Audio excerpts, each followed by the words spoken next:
This is Ben Domain, Managing Editor with WestfordCAT, and welcome to the May 14th edition of WestfordCAT News. A police cruiser was damaged and 2 officers were injured during a pursuit on Littleton Road on Tuesday evening. Westford police officers observed a motor vehicle matching the description of a vehicle that had been involved in a crime and potentially part of an organized crime ring in the town of Acton, the Westford Police Department told WestfordCAT. They continued, in an effort to assist Acton Police Department in their investigation, officers attempted to make a stop of the vehicle observed. According to the department, officers began to pursue the vehicle after it refused to stop for emergency lights. During the pursuit, 2 vehicles operated by officers struck one another. The cruiser sustained heavy damage on its left side. Airbags were deployed in that vehicle. A black pickup truck, which the police department was not clear on whether or not this was part of the pursuit, sustained damage on its front and rear bumper. This vehicle collided with a telephone pole. Both officers involved in the chase were transported to area hospitals for minor injuries. The investigation into the motor vehicle crash and the suspect being pursued remains ongoing, the Westford Police Department said. The police department wanted to thank residents for checking on the well-being of the officers and wished to thank the community for their support. A group of students aim to solve real-world issues through their shared love of Lego and invention. The Gummy Bears are a group of 7th and 8th grade students from Westford interested in invention and Lego. Quote, "It can teach us a lot of different skills that test our innovative thinking. It teaches us more about STEM," 7th grade team member Mia Lee told WestfordCAT. "It's because it's STEM and we're interested, and we wanted to try this because we all like to build Lego." They have competed in competitions with each other since 2018, completing challenges and service projects in the first Lego League. FIRST, or For Inspiration and Recognition of Science and Technology, is a nonprofit dedicated to inspiring young people to be science and technology innovators through leadership and community engagement. Students in their league between the ages of 9 and 14 are tasked with solving a problem in the field of energy this year. The Gummy Bears built a self-sustaining generator that relies on water and gravity.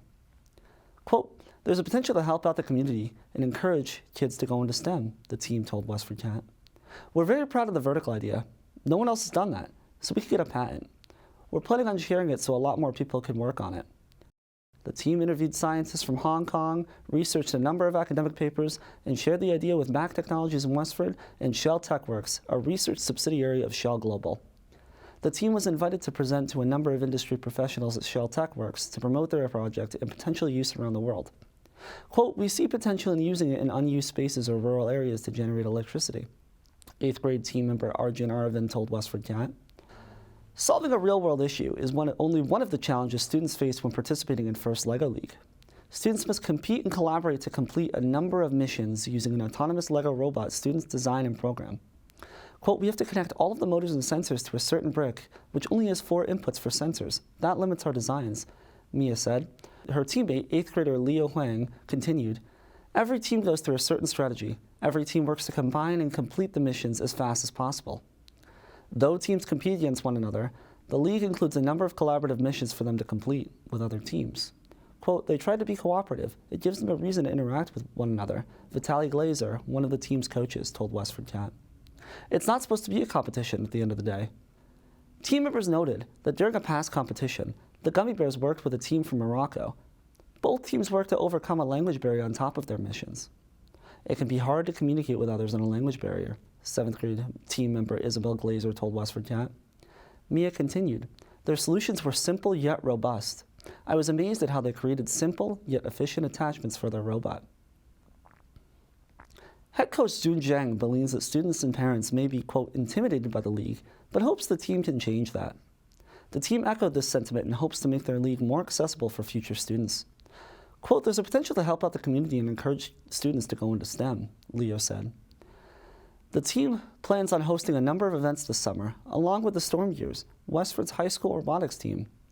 Their workshops will include topics on basic programming, basic design, and strategy and navigation techniques. Students can register for these workshops starting on May 13th. The team also mentors junior and rookie teams. Requests can be sent to their email, fllgummybears@gmail.com. Organizers and volunteers have rallied to show their appreciation for Westford's first responders and public safety personnel. Members of the Westford Fire Department, Westford Police Department, and Public Safety Communications Department were in attendance with their families. Quote, "These guys see us at our worst, so we said, let's feed them, have gifts for them. It makes me feel good to do something like that," Nancy Cook, one of the event's organizers, told WestfordCAT. organizers raised over $2,400 in donations to sponsor the event. A number of organizations, such as Westford Remembers, the See a New Sun Foundation, Kimball Farm, and the Westford Women's Club, among others, assisted with the event, gifts, and catering. Select Board Chair Tom Clay gave a brief address to attendees. Quote, "You encounter us at our worst, and you see us with grace and dignity," Clay said. "Please bless their families with all the support they provide, and thank you for helping to keep us safe." A number of public safety personnel set to retire were in attendance, including Lieutenant Donald R. Parsons, who has served on the Westford Fire Department since 1976. Parsons told WestfordCAT that he started with his dad and served on Westford Fire and as an EMT. During his 47-year career with the town, Parsons focused on fire prevention, where he dedicated himself to preventing tragedy in his community. Quote, "When the Rhode Island nightclub fire happened, I swore I would never let that happen here. Even though we lost a life that one night, we never had a situation where we had 100 people lose their lives," he said. "I kept that in the back of my mind all of the time." He continued, "The bottom line was keeping our community safe." Parsons said working for the town of Westford was a blessing, but noted disappointment that a number of public safety personnel live outside of the town now as a result of the rising cost of living. Quote, "What's sad today is that the people that are serving on our departments aren't from here because they can't afford to live here anymore." He continued, "But what's important is even though we all have separate jobs, we're all in for the town." A number of other personnel, including Captain Mark Valcourt and Joe Del Papa, will be retiring from the Westford Fire Department as well. Parsons, Valcourt, and Del Papa have a combined 111 and a half years of experience on the Westford Fire Department. That's all for WestfordCAT News this week. Thank you for watching, and we'll see you all next week.